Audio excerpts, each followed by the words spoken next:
What? What's up, everybody? It's your girl Sophia, and I'm back with another video. No, we're not gonna start that way. Okay. Girl, your faces. Okay. What's up, everybody? It's your girl Sophia, and no. What's up, everybody? It's your girl Fia, and I'm back with another video. Today, we are going to do a story time. Right, Nat? Yeah? Okay. Today's story time is going to be when Natalie was born. Yay! Can you do that clap? Yay!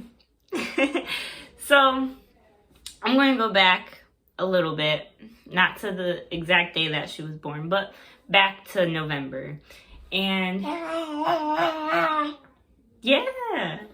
And in November 1st, actually, I was in the hospital for a week and a half almost. And that was because my blood levels got really low, and it basically put me into an early labor, which the doctors were thankfully able to stop. And I ended up needing a blood transfusion. I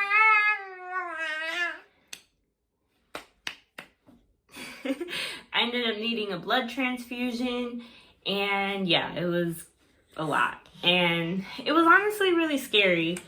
And I didn't know, like, of course, when you're pregnant, like, you feel, I can't wait for this baby to be here. I want to hold my baby. But when it comes in a time like that where, you know, you're talking about, okay, now your baby has to be in a NICU and you have to leave without your baby, you know, that's stuff that is tough to go through.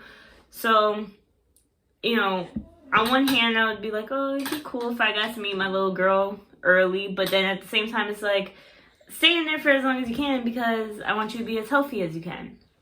So after a week and a half, I was all good to go. I went home and I just was chilling and basically taking it easy and went about my days waiting until my due date, which was January 7th.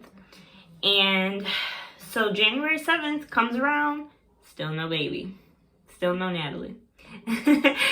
And every day I would just get up, do squats, and I'm just like, please, I want you to be here already. So yeah.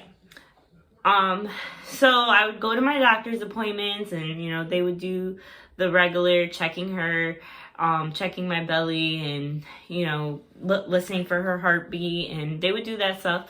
So finally, they said, well, let's schedule you to be induced. So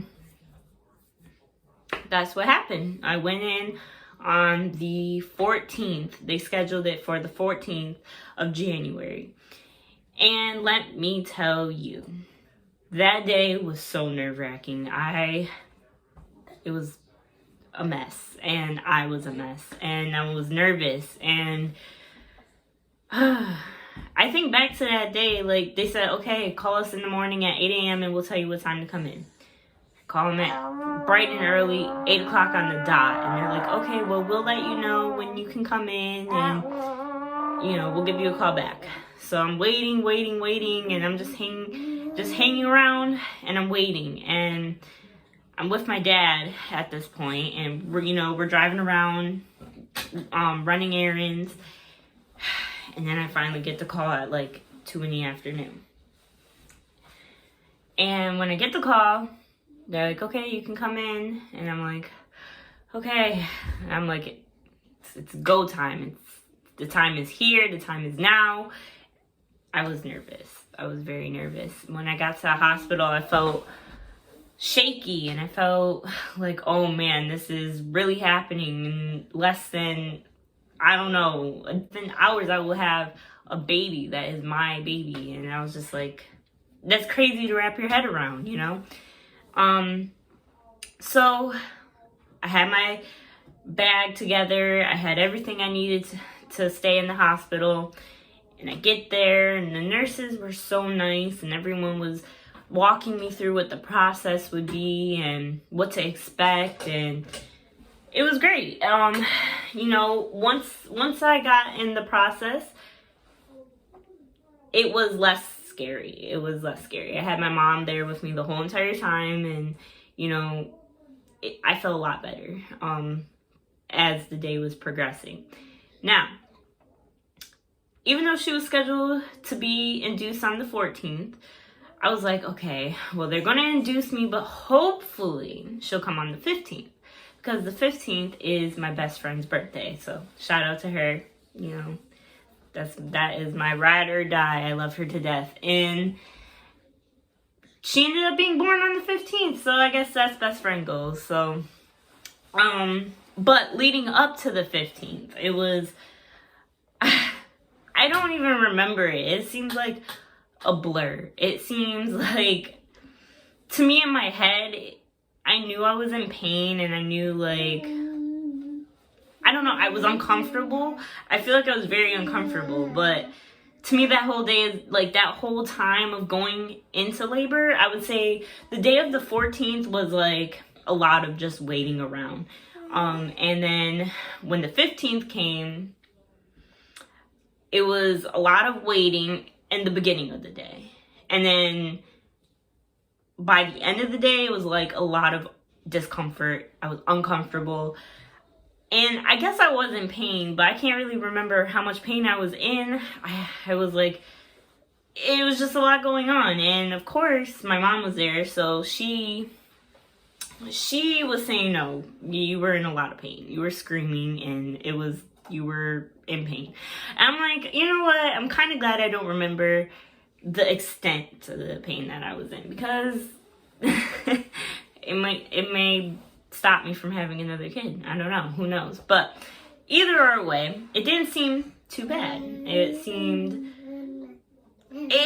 like bearable. It seemed I could handle it. I mean, and maybe I'm just thinking that in my head.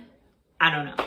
But when she was finally born at 11:36 p.m., I was overwhelmed with emotion.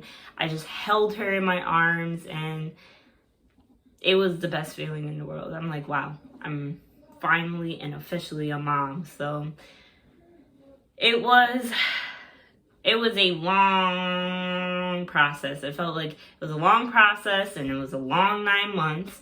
But at the end of it all, I got my little girl, and I couldn't be more thankful. And, you know, now here we are.